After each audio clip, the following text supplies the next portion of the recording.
There's only ever been a tie at the top on 5 occasions in the Superbike World Championship standings, and never this deep into the season. But suddenly, here in Magny Cours, and then a triple header of races, Catalunya, Jerez, Portimao, it comes thick and fast for the WorldSBK field.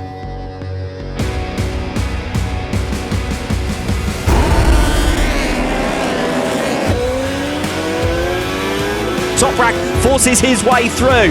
Ray a little bit offline. Locatelli making a good start.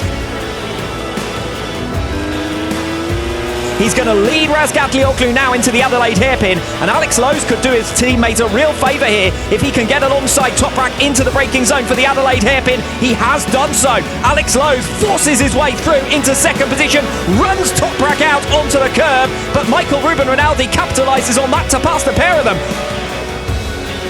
KRT machine on the inside line picks off Rinaldi in straightforward fashion, and Scott Redding has been sucked into a mistake trying to follow Tom Sykes into the braking zone.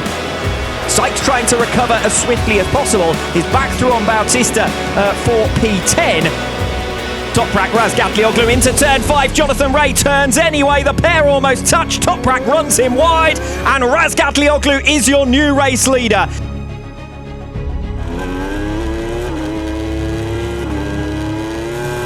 Toprak doing a really good job at this stage of the race. But we've seen there again, Scott Redding just not able to get that bike stopped. Mystifying the lack of pace and the lack of consistency of the Ducati runners in 2021 as a whole. What a shame for Alex Lowes, who was looking set to put in his best performance since Donington Park. Tom Sykes is down. Scott Redding is down as he attempts to make the move on the inside of Tom Sykes for 9th position, and a miserable day goes from bad to worse for the number 45 Ducati. Back at the circuit where he made his emergence as a potential great of the future in the Superbike World Championship, he demolishes Jonathan Ray by 4.4 seconds. Ray second over the line, third place on one wheel goes to Andrea Locatelli.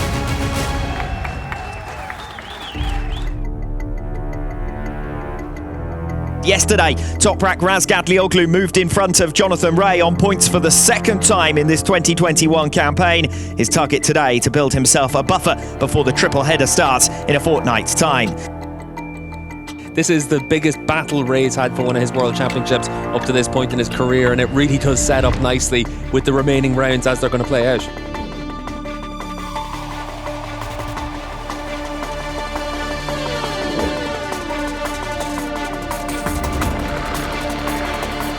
Settling in then for the Tissot Superpole race. The Mottl French round get underway as Razgatlioglu now is on the attack. Ray repays the compliment as Alex Lowes is incisive down the inside of Andrea Locatelli. Toprak down the inside of Jonathan Ray, and it's going to be a challenge for the race lead. Van der Mark there able to get down the inside into the 180. He's able to hold that tight line. That's the difference between the Ducati and the other bikes right now. It just doesn't have that grip. Through down the inside then comes Scott Redding, finally making his manoeuvre on Michael van der Mark. Alex Lowes is heading towards his first podium since race 1 in Donington Park. And we've got a last lap battle between the top 2 in the championship. He might have a jab here down the inside of Toprak. Razgatlioglu tries to catch him by surprise into the Imola chicane. In towards the Lycée complex at the bottom of the hill. Razgatlioglu now slings it down the inside of Ray. Toprak Razgatlioglu wins a Superpole race despite the best efforts of Jonathan Ray in a sensational final lap.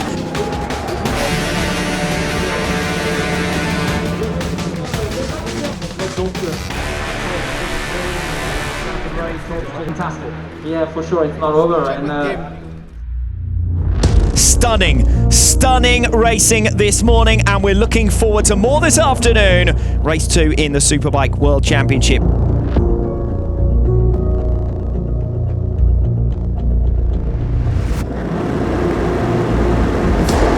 Final race of the weekend in the Superbike World Championship gets underway.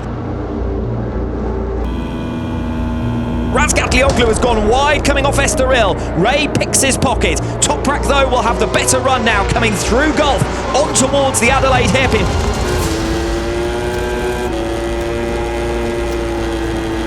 Razgatlioglu rushes to the inside, back wheel off the ground altogether as he tries to get it stopped to hold track position. Somehow Toprak managed to get it stopped and come back through on Alex Lowe's. Jonathan Ray from third position, now goes side by side with his teammate. Lowe's defends the position. Jonathan Ray then against Alex Lowe's, makes his manoeuvre into the Imola chicane. And we've lost Alex Lowe's. And here he comes through at the 180 hairpin, unusual passing place. Scott Redding going with the pace of leaders. Here goes Toprak. He's got alongside Jonathan Ray into turn 5. Razgatlioglu was wide there over the curve, offline. Ray comes through into 180. Big, bold move that from Locatelli on Michael van der Mark.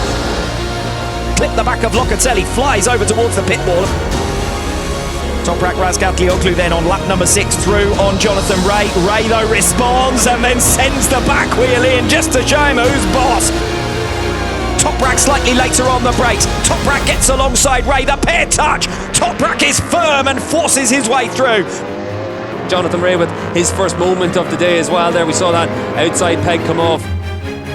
A treble winner in the Superbike World Championship. Scott Redding is over the line in third. And it's Razgatlioglu who's laying down the gauntlet this weekend to Jonathan Ray.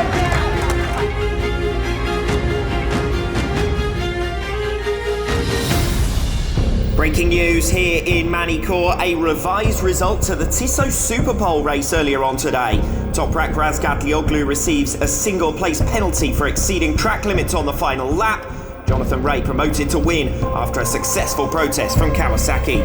If this is the way Kawasaki want to play, maybe then the sporting atmosphere will change a little bit.